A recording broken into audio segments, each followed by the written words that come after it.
বলেন, যেমন কর্ম তেমন ফল। আপনি যা করবেন আপনি তার ফলাফল পাবেন।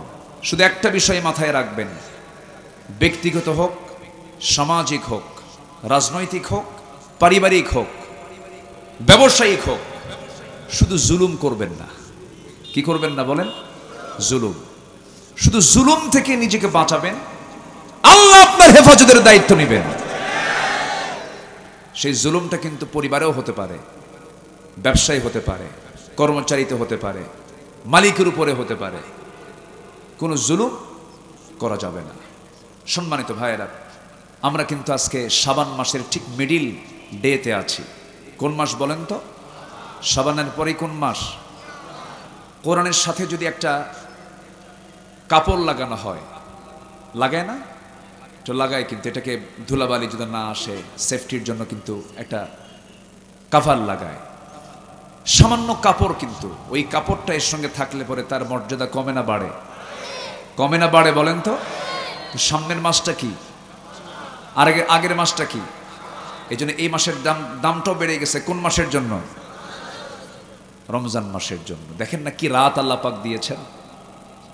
এই রাতের প্র্যাকটিস করো, মেইন রাতটা তালাশ করো। মেইন রাত আছে হলো সামনে রমজান মাসের কোন রাত? কদর রাত্রি। এটাকে তালাশ করার জন্য আল্লাহ পাক আগের থেকে প্র্যাকটিস শুরু করে দিয়েছে। কদর বরাত নিয়ে বাড়াবাড়িও করা যাবে না, সারাসারিও করা যাবে না। অনেকে বলেন যে বরাত নাই, এটা ভুল কথা। সহিহ হাদিস আছে, আমার দেশে কিছু হাইব্রিড হুজুর আছে। হাইব্রিড হুজুর। কি হুজুর? হাইব্রিড। এমনি মুখে যা আসে তাই বলে না, একদম সহি বর্ণনা। আবু হুরায়রা বর্ণিত হাদিস, সহি হাদিস, লাইলাতুম মিন নিসফি শাবান ইয়াগফিরুল্লাহু, আল্লাহ পাক এই রাতে সবাইকে মাফ করে দেন, ইল্লা দুজন ব্যক্তি ছাড়া, মুশরিকিন এবং মুশাহিন। মুশরিক এবং মুশাহিন ছাড়া, হিংসুক এবং মুশরিক ছাড়া আল্লাহ পাক এই শাবানের রাত্রিতে সবাইকে মাফ করে দেন। তো এই রাত আমরা পাড়ি দিয়েছি। আজকে আমরা দিনটাকে অতিক্রম করছি, আর 13 থেকে 14 দিন পরই আমরা মাহে রমজান পেয়ে যাব।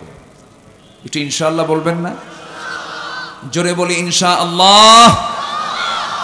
আমাকে প্রতিক্রিয়া ব্যক্ত করতে বলেছেন যে মাহফিল করে আপনি এখন মজা পাচ্ছেন কেমন? বলতেছেন উনি, কে যেন প্রশ্ন করেছেন। জি, সম্মানিত পরিচালক মহোদয়কে ধন্যবাদ। এখন তো, আগে তো মাহফিলে উঠলেই ডানে বামে এনারা থাকতেন না, আসতে হলো কিরামুন কাতিবিন। কিরামুন কাতিবিন আসতেন, এবং হাতে তাদের মোবাইল থাকতো রিজার্ভ। ওদের শুধু কন্ট্যাক্ট থাকতো থানার সাথে, ফোন দিত, ধরে নিয়ে যান। ওদের কাজটা এগুলো ছিল। এখন তার কিরামুন কাতিবিন নাই। এখন উন্মুক্ত মনে কিছু কথা বলছি, তবে সারা জীবন কখনো বেফাস কথা বলিনি, বেফাস কথা বলবো না। ওই খেলা হবে, টেলা হবে, এগুলো বলবো না আমরা। এগুলো বাজে কথা আমরা বলি না, বলবো না। আমাদের ইসলাম তা শেখায় নাই, আমার রসুল তা শেখায় নাই। রসুল তার একটা কাফের চাচার সাথে গোটা জীবন পাড়ি দিয়েছেন। সুবহানাল্লাহ বলবেন না? পাড়ি দেন নাই? আবু তালেব কে? কি ছিলেন? কাফের ছিলেন না? থাকেন না একসাথে? থেকেছেন। আমরা মানুষ, আমরা মানবিক। আমাদের কাছে হিন্দু নিরাপদ, আমাদের কাছে বৌদ্ধ নিরাপদ। মানুষ যার নাম সে নিরাপদ আমার দেশে, আমাদের কাছে। সাইয়েদনা ওমর ফারুক রাদিয়াল্লাহু তাআলা আনহু প্যালেস্টাইন দখল করলেন, প্যালেস্টাইন বিজয় হয়ে গেল। বহু গির্জা একটা চার্চের মধ্যে ঢুকলেন, ঢুকে ভাবলেন যে এই চার্চটা আমি মসজিদ বানায় ফেলব। উনি করলেন কি, নামাজের জন্য পাদ্রীকে বললেন, এই পাদ্রী একটা মুসাল্লা নিয়ে আসো, নামাজ শুরু করবেন। নামাজ পড়লেন না। নামাজ না পড়ে উনি বাইরে এসে মুসাল্লা পেরে নামাজ পড়লেন। কেন? আমি যদি এই জায়গায় ভিতরে নামাজ আদায় করি, আমার মহাব্বতে পরবর্তীতে সব মুসলমান এই গির্জা মসজিদ বানায় ফেলবে। এদিকে লক্ষ্য করে একজন মনীষী বলেছেন, this affairs at first striking mystery when you know that the religion of Islam was not imposed on anybody. প্রথম দৃষ্টি আকর্ষণকারী হিসাবে, রহস্যকারী হিসাবে ইসলামই সর্বপ্রথম অন্য কোনো ধর্মের উপরে জোর আপত্তি করেনি, সবাইকে সমান অধিকার দিয়েছে। আমার দেশে মন্দির ভাঙ্গা হয় না, ভারতে মসজিদ ভাঙ্গা হয়। 14,500 বার এ পর্যন্ত, স্বাধীনতার পর থেকে নিয়ে 47 থেকে নিয়ে আজ পর্যন্ত 14,500 বার সাম্প্রদায়িক দাঙ্গা হয়েছে ভারতে। আমার দেশের হিন্দু ভাইদেরকে আমরা জামাই আদরের মতো করে রাখি। বলি আলহামদুলিল্লাহ, জোরে বলি আলহামদুলিল্লাহ। আমরা ইসলামকে মেনে চলি, চেষ্টা করব ইসলামকে নিয়ে সাথে থাকবো, জোরে বলি ইনশাআল্লাহ। হিন্দু আমার ভাই, যারা আওয়ামী লীগ করেন, যারা বিএনপি করেন, যারা জাতীয় পার্টি করেন, আমি এখানে বসেছি কোরআন নিয়ে। ভাই যা করেন করেন, কোরআনটা মানেন। আসতে বলবেন না, জোরে বলেন ঠিক কিনা। কোরআন যদি বাধা দেয় ওই দল করতে, সেই দল করা যাবে না। আপনি যে দল করেন সেই দল করতে যদি কোরআন বাধা দেয়, সেই দলকে ত্যাগ করে কোরআনের দলে যোগদান করুন। আমরা সংঘাত চাই না। সামনে রমজান আসতেছে, প্রশিক্ষণ নেব আমরা। কি বিড়ি খাওয়া ছাড়বো না বিড়ি খাওয়া ধরবো? সারাদিন রোজা রাখে, বিড়ির কোনো কথা নেই। সন্ধ্যা হলে দোকানদারের সামনে যা কয়, সারাদিন খাই না, 3টা একসাথে খাই। দে কটা একসাথে খাই?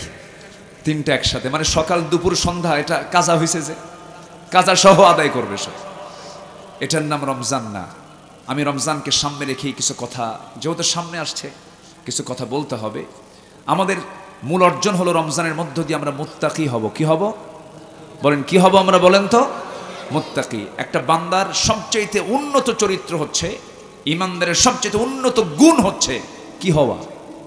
বলেন কি হওয়া? কি হওয়া? মুত্তাকি হওয়া। মুত্তাকি কারা? মুত্তাকির গুণগুলো কি? আমি এটার পরিচয়টা গোটা কোরআনকে বিভিন্ন জায়গায় একটু একটু করে নিয়ে, এখান থেকে ওখান থেকে একটু টেনে নিয়ে আমি সম্পাদনা করে, একটু এটাকে এডিট করে, এটাকে এডিট বলে, সম্পাদনা করে কিছু কথা আমি শোনাতে চাচ্ছি। আমাদের কোনো কথা একটা নির্দিষ্ট জায়গার মধ্যে থাকে না। কথাগুলো এখন ওয়ার্ল্ড ওয়াইড হয়ে যায়, গোটা পৃথিবী চলে যায়। এজন্য নোটের বাহিরে এমনি অযাচিত কোনো কথা বলার কোনো সুযোগও নেই, এবং আল্লাহও সুযোগ দেন নাই। আসুন আমরা এখন কথা বলি। আমরা সামনের মাত্র 13 দিন পর আমরা রমজান পাচ্ছি। আগে প্রথম দোয়া করি, আল্লাহ রমজান পর্যন্ত আমাদেরকে পৌঁছে দাও। জোরে বলি আমিন।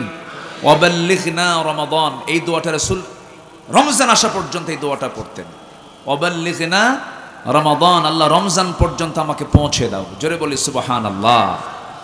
সবচেয়ে বেশি রোজা রেখেছেন রমজানের পরেই যে মাসে সবচেয়ে বেশি রোজা রেখেছেন শাবান মাসে মুহাম্মদ সাল্লাল্লাহু আলাইহি ওয়াসাল্লাম। কেন? রমজানে যেন রোজা রাখতে যেন কোনো কষ্ট না হয়। এটা যে প্রিপারেশন অফ রমজান, এই প্রিপারেশনটা আমরা এই 13 দিনে রাখবো। হার্ড ওয়ার্কগুলো এই মাসেই করে ফেলবো, শেষ করে ফেলবো। অফিসের জাম কাজগুলো, সমস্ত জ্যাম থাকা কাজগুলো, এই কাজগুলো আগেই এই মাসের মধ্যে কাভার করে নিয়ে আগামীর মাসটা বরাদ্দ করব সম্পূর্ণ। কার জন্য? আসতে বলবেন না, কার জন্য? ফলের মৌসুম কোনটা বলেন তো? ফলের মৌসুম কোনটা? আমার দেশে ফল রসের মাস কোনটা? বৈশাখ জ্যৈষ্ঠী, এটা হচ্ছে ফলের মৌসুম। আর আমাদের ইবাদতের মৌসুম কোনটা বলেন? রমাদান কারীম, এটা হচ্ছে আমাদের ইবাদতের মৌসুম। এটাকে কাজে লাগাবো আমরা। সাহাবায়ে কেরাম শুধু 1 মাসে রোজা রেখেছেন, মাত্র 16 রোজা রেখে বদর পাড়ি দিয়েছেন। তাহলে একটা বিষয় ক্লিয়ার হয়ে গেল, রমজান মাস হলো বদরের মাস। কিসের মাস বলেন? বদরের মাস। সাহাবায়ে কেরাম শুধু 1 মাসে রোজা রেখেছেন, 1 বছরের রোজার অর্ধেক রেখেছেন। বদর যুদ্ধের নেতৃত্ব দিয়েছেন, না খেয়ে থেকেছেন। কত পরীক্ষিত ইমানের পরীক্ষা দিয়ে তারা উত্তীর্ণ হয়েছেন। আমাদের জীবনে কারো কারো 20 বার এসেছে, কারো কারো 30 বার এসেছে, কারো কারো 40 বার রোজা এসেছে। এত রোজা রাখলাম কিন্তু সামান্য একটা বিড়ি ছাড়তে পারলাম না, সুদ ঘুষ তো দূরেই থাকলো। বিড়ি কি আমার দেশে কমছে না বাড়ছে? সম্মানিত ভাইয়েরা, তাহলে রমজান পেয়েছি, রমজান পাচ্ছি আমরা। যে ব্যক্তি রমজান পেল, নিজের জীবনের গুনাহ মাফ করে নিতে পারলো না, তার ধ্বংস হয়ে যাক। এবং এটাকে আমিন বলেছেন মুহাম্মদ সাল্লাল্লাহু আলাইহি ওয়াসাল্লাম। তাহলে রমজান একটা চান্স, নিজের জীবনকে কি পরিবর্তন করার একটা চান্স। এটা আর পরিবর্তন করার জন্য যে গুণটা সবার আগে দরকার সেটা হলো মুত্তাকি হওয়া। কি হওয়া? মুত্তাকি হওয়া।